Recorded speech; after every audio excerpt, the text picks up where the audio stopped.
जी हाँ, दोस्तों जैसा कि आप सभी को पता है कि एमपी बोर्ड 10वीं क्लास का रिजल्ट आ चुका है, लेकिन जब आप अपना रिजल्ट चेक कर रहे हैं तो एक विषय में आपको एच दिखाई दे रहा होगा और एक विषय में आपको दिखाई दे रहा होगा एफएलडीटीएच, या दोनों विषय में आपको एच और एफएलडीटीएच दोनों साथ-साथ में दिखाई दे रहा हो। तो दोस्तों इसका क्या मतलब, मैं आपको पूरी इन्फॉर्मेशन बताऊँगा, वीडियो को भी शेयर कर देना है सभी के साथ में। एच का आखिर मतलब क्या होता है, इसका तो मैं एक कंप्लीट वीडियो बना चुका हूँ, जैसा कि देख पा रहे हैं यहाँ पर मैं आपको दिखाने की कोशिश कर रहा हूँ।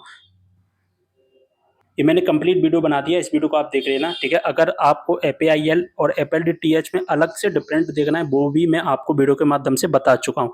अगर आपको जीआरटीएच का मतलब जानना है, तो इसका भी मैं अलग से वीडियो बना चुका हूँ। तो जैसा कि देख पा रहे हैं, मैंने एक स्टूडेंट का जो रिजल्ट है, 2 स्टूडेंट के डाउनलोड कर लिए हैं 10वीं क्लास में, ठीक है?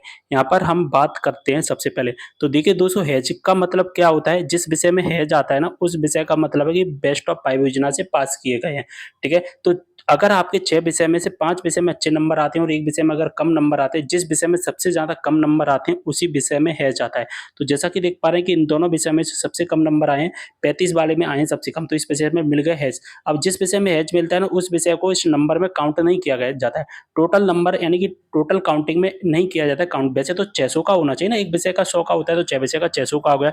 तो यहाँ पर कितना काउंट किया जा रहा है? केवल 500 से ही काउंट किया जा रहा है। तो बेस्ट ऑफ 5 योजना के नंबर हैं, उनको टोटल मार्क ग्रांट टोटल में काउंट नहीं किया जाता है, जैसा कि यहाँ पर आप देख पा रहे हैं। तो यहाँ पर 600 से काउंट किया गया है, तो जिस विषय में है उससे तो कोई मतलब ही नहीं है। अगर ऐसे स्टूडेंट जिन स्टूडेंट का हैज और साथ में एफएलडीटीएच दिखाई दे रहा है, उनको कोई टेंशन नहीं है, वो पास हैं, ठीक है? उनको कोई टेंशन नहीं है, वो तो पास ही माने जाएँगे।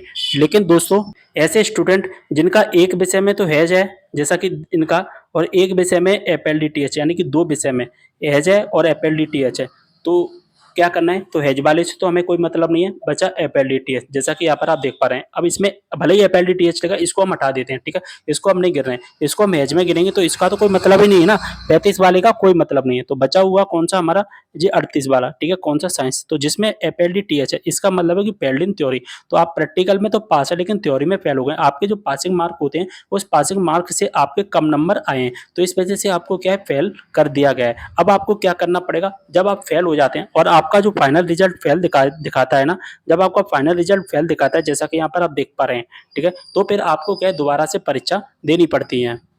अगर दोस्तों आपका केवल एक ही विषय में, जैसा कि यहाँ पर हम हटा देते हैं, केवल एक विषय में हैच और एफएलडीटीएच दिखाई दे रहा है, तो पास हैं, तो पास हैं। अगर आपको इस तरह का दिखाई दे रहा है, तो फिर आप फेल हैं। दोस्तों अगर आपको इस तरह का दिखाई दे रहा है, इसको मैं हटा देता हूँ, इस तरह का अगर आपको दिखाई दे रहा है, एक विषय में हैच दिखाई दे रहा है, एक विषय में एफएलडीटीएच दिखाई दे रहा है, तो भी आप फेल माने जाओगे। अगर आपको इस तरह का दिखाई दे रहा है, इस तरह का, तो आप पास माने जाओगे, क्योंकि हैच वाले की तो कोई काउंटिंग ही नहीं है ना, तो इससे तो हमें मतलब ही नहीं है।